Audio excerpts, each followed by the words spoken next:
जिनके पवित्र चरणों की सेवा देवराज इंद्र भगवान सदा करते हैं, जिन्होंने शिरोभूषण के रूप में चंद्र और सर्प धारण किया है।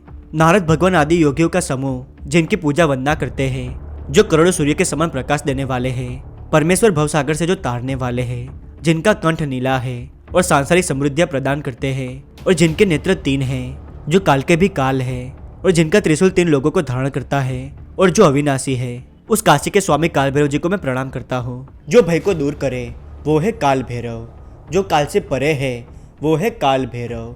जो भी भगवान श्री काल भैरव जी की पूजा करता है उसको भय कभी सता नहीं सकता। भगवान श्री काल भैरव को याद करने से हमारी सभी परेशानी और दुख खत्म हो जाते हैं। प्रभु बहुत ही दयालु है, आखिर है तो वह रुद्र अवतार ही। प्रभु महादेव श्री हनुमान जी और काल भैरव जी को की गई प्रार्थना कभी खाली नहीं जाती। आज का अनुभव सुनकर आपके रोंगटे खड़े हो जाएंगे। इन भक्त का नाम निकिता गुप्ता है और एक कानपुर की रहने वाली है। स्वयं भगवान काल भैरव इन्हें बचाने आए थे। जी हाँ दोस्तों, आपने बिल्कुल सही सुना, स्वयं श्री काल भैरव जी ने आकर इनकी सहायता की थी।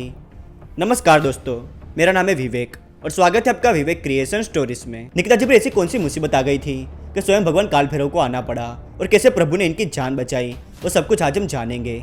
तो आइए आगे कहानी इनके नजरिए से शुरू करते हैं। हर हर महादेव। नमस्कार दोस्तों, मेरा नाम निकिता है। ये बात उस समय की जब मैं बहुत छोटी थी। हमारे यहाँ ट्रकों से सामान को एक जगह से दूसरी जगह भेजने का काम होता था, इसलिए पिताजी जब भी कोई नई गाड़ी खरीदते तब हम उस गाड़ी से पूर्णागिरी मंदिर टनकपुर जाते थे। माता का पूर्णागिरी मंदिर उत्तराखंड के सुंदर वादियों में स्थित है। पिताजी प्रभु काल भैरव के बहुत बड़े भक्त थे। वो हर गाड़ी पे प्रभु का नाम लिखते। जब से मैंने होश संभाला मैं बाबा की भक्त बन गई। मुझ पर जब भी कोई मुसीबत पड़ती तो मैं बाबा का नाम ले लेती और सभी परेशानी छूमंतर हो जाती। हमारा पूरा परिवार माता के पूर्णागिरी मंदिर टनकपुर जाता था। हम सभी को माता पर पूरा विश्वास था। ट्रक में पीछे बैठने के लिए पर्याप्त जगह होती है, इसलिए बैठने उठने की कोई दिक्कत नहीं होती थी। यात्रा के दौरान खान पान से जुड़ी सभी सामग्री हम गाड़ी में ही रखते थे और मुझे याद है कि ट्रक को रास्ते में ही रोककर मेरे पिताजी और चाचा जी हम सभी के लिए खाना बनाते थे। मेरी माताजी और घर की सभी महिलाएं मिलकर पुराने मीठे गीत गाया करती थी। पूर्णागिरी माता जी का मंदिर पहाड़ों पर स्थित है। आखिर हम सभी मंदिर के स्थान तक पहुंच गए, लेकिन न तो यात्रा अभी पूरी हुई और न ही हमें देवी माँ के दर्शन हुए। माता के दर्शन के लिए अभी हमें 7-8 किलोमीटर की चढ़ाई करनी थी। एक एक करके सभी आस्था और विश्वास के साथ चढ़ाई करने लगे और आखिर हम माँ के दरबार पहुंच गए। दर्शन के बाद हम सभी पहाड़ से उतरने लगे। अब कोई आगे कोई पीछे चलते चले जाते। रात के करीब 1 बजे मैं, मेरी बुआ और मेरे 2 छोटे भाई बहन हम सब साथ में थे। काफी अंधेरा होने की वजह से हमें कोई और दिख नहीं रहा था और यह भी पता नहीं चल रहा था कि हम आगे है या पीछे, लेकिन हम चलते रहे। हमें लगा कि चलते रहे तो पहुंच ही जाएंगे, परंतु मुश्किल तब आई जब 2 राहें आई। किसी ने कहा दाएं तो किसी ने कहा बाएं जाना सही रहेगा। हम सबने मिलकर एक रास्ता चुना और चलने लगे। रास्ते में दूर दूर तक कोई नहीं दिख रहा था। मन ही मन हम डर रहे थे, न जाने पहाड़ी पर क्या हो जाए, आगे रास्ता है भी या नहीं, ये सोचकर हम सब घबरा रहे थे। जब भी कोई पत्थर हमारे पैर से टकराता तो पास के गहरी खाई में गिर जाता। ये और भी भयावह होता जा रहा था। मैं बहुत ही ज्यादा डर गई थी, इसलिए प्रभु काल भैरव का नाम जपने लगी। मैं ओम काल भैरवाय नमः ऐसा जप करते जा रही थी। मुझे पता था कि बाबा हमारी सहायता अवश्य करेंगे।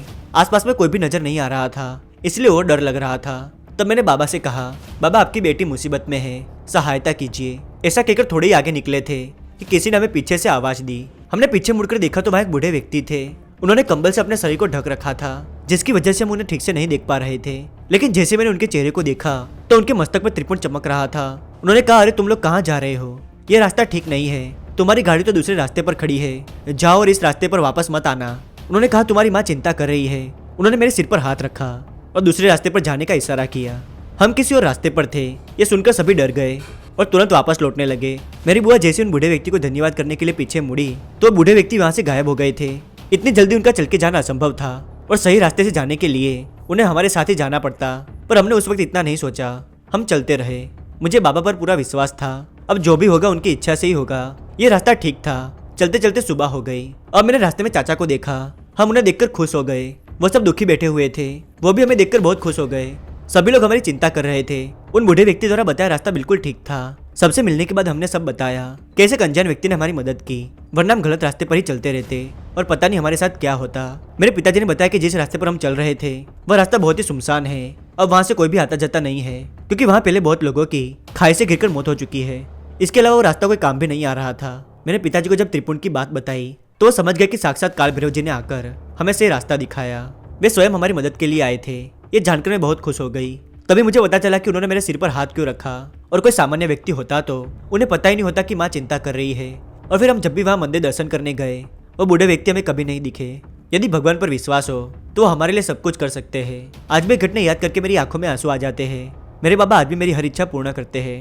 बाबा मुझसे बहुत प्यार करते हैं। सारा ब्रह्मांड झुकता है जिनकी शरण में। मेरा प्रणाम है उन बाबा काल भैरव के चरण में। आप सभी का बाबा काल भैरव कल्याण करे। दोस्तों मैं बस यही कहना चाहता हूँ कि अगर हम भगवान को सच्चे दिल से पुकारें तो वो हमारी सहायता के लिए अवश्य आते हैं। अगर आपको वीडियो पसंद आया तो इस वीडियो को लाइक कर दीजिए और चैनल पर नए हो तो सब्सक्राइब जरूर कीजिएगा ताकि ऐसे नए वीडियो आप सभी तक सबसे पहले पहुंच सके। हो सके तो इस वीडियो को अपने परिवार वालों और दोस्तों के साथ जरूर शेयर कीजिएगा ताकि प्रभु की महिमा के बारे में सबको पता चल सके। ये है वो कमेंट्स जो मुझे बहुत अच्छे लगे। ऐसे अपना साथ बनाए रखिएगा। इंस्टाग्राम पर फॉलो करना चाहे तो डिस्क्रिप्शन में लिंक दिया है। मिलते अगले वीडियो में नई कहानी के साथ, तब तक के लिए धन्यवाद। जय बालाजी महाराज।